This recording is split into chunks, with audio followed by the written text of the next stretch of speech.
There's no feeling more intense than starting over. If you deleted your homework the day before it was due, as I have, or if you left your wallet at home and you have to go back after spending an hour in the commute. If you won some money at the casino and then put all your winnings on red but it came up black. If you got your best shirt dry cleaned before a wedding and then immediately dropped food on it. If you won an argument with a friend and then later discovered that they just returned to their original view. Starting over is harder than starting up. If you're not ready for that, like if you've already had a bad day, then what you're about to go through might be too much. Feel free to go away and come back. I'll be here. Alright, thanks for coming with me on this trip. I'll understand if you have to take a break at any point. Just find a safe place to stop and quit the game. And don't worry, I'll save your progress, always, even your mistakes. This game is a homage to a free game that came out in 2002, titled Sexy Hiking. The author of that game was Jazuo, a mysterious Czech designer who was known at the time as the father of B games. And B games are rough assemblages of found objects. Designers slap them together very quickly and freely, and they're often too rough and unfriendly to gain much of a following. They're built more for the joy of building them than as polished products. In a certain way, Sexy Hiking is the perfect embodiment of a B game. It's built almost entirely out of found and recycled parts, and it's one of the most unusual and unfriendly games of its time. In it, your task is simply to drag yourself up a mountain with a hammer. And that act of climbing, in the digital world or in real life, has certain essential properties that give the game its flavor. No amount of forward progress is guaranteed. Some cliffs are too sheer or too slippery. And the player is constantly, unremittingly in danger of falling and losing everything. Anyway, when you start Sexy Hiking, you're standing next to this dead tree that blocks the way to the entire rest of the game. It might take you an hour to get over that tree, and a lot of people never got past it. You prod and you poke at it, exploring the limits of your reach and your strength, trying to find a way up and over. And there's a sense of truth in that lack of compromise. Most obstacles in video game worlds are fake. You can be completely confident in your ability to get through them once you have the correct method or the correct equipment or just by spending enough time. In that sense, every pixelated obstacle in Sexy Hiking is real. The obstacles in Sexy Hiking are unyielding, and that makes the game uniquely frustrating. But I'm not sure Jazuo intended to make a frustrating game. The frustration is just essential to the act of climbing, and it's authentic to the process of building a game about climbing. A funny thing happened to me as I was building this mountain. I'd have an idea for a new obstacle, and I'd build it, test it, and it would usually turn out to be unreasonably hard.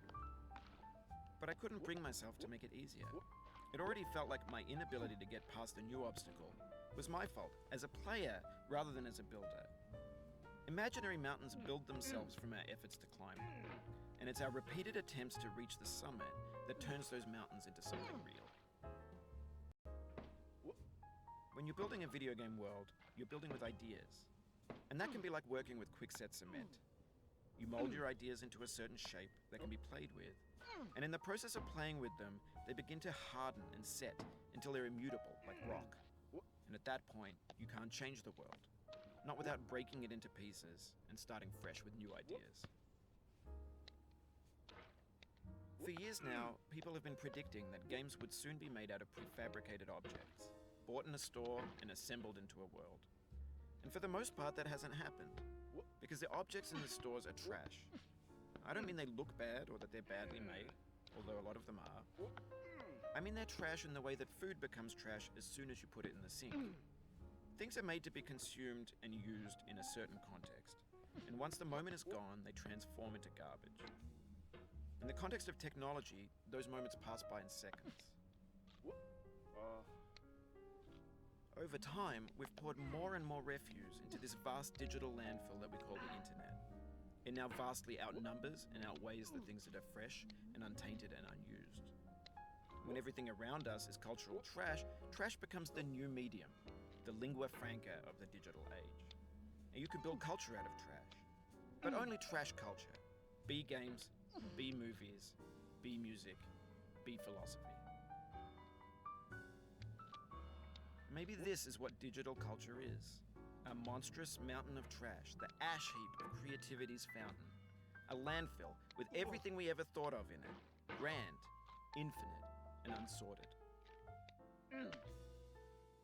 There's 3D models of breakfast, Gen X's fanfic novels, scan magazines, green screen Shia LaBeouf, banned snuff scenes on Live League.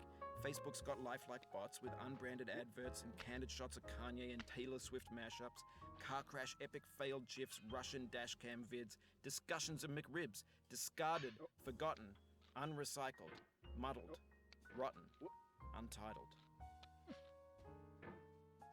Everything's fresh for about 6 seconds, until some newer thing beckons, and we hit refresh. And there's years of persevering, disappearing into the pile, out of style, out of sight.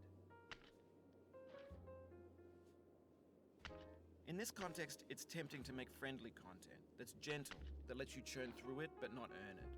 Why make something demanding if it just gets piled up in the landfill, filed in with the bland things? When games were new, they wanted a lot from you. Daunting you, taunting you, resetting and delaying you. Players played stoically. Now everyone's turned off by that.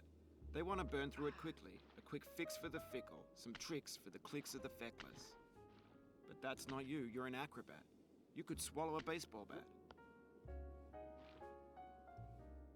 Now I know, most likely you're watching this on YouTube or Twitch, while some dude with 10 million views does it for you. Like a baby bird being fed chewed up food. That's culture too. But on the off chance that you're playing this, what I'm saying is, trash is disposable, but maybe it doesn't have to be approachable. What's the feeling like? Are you stressed?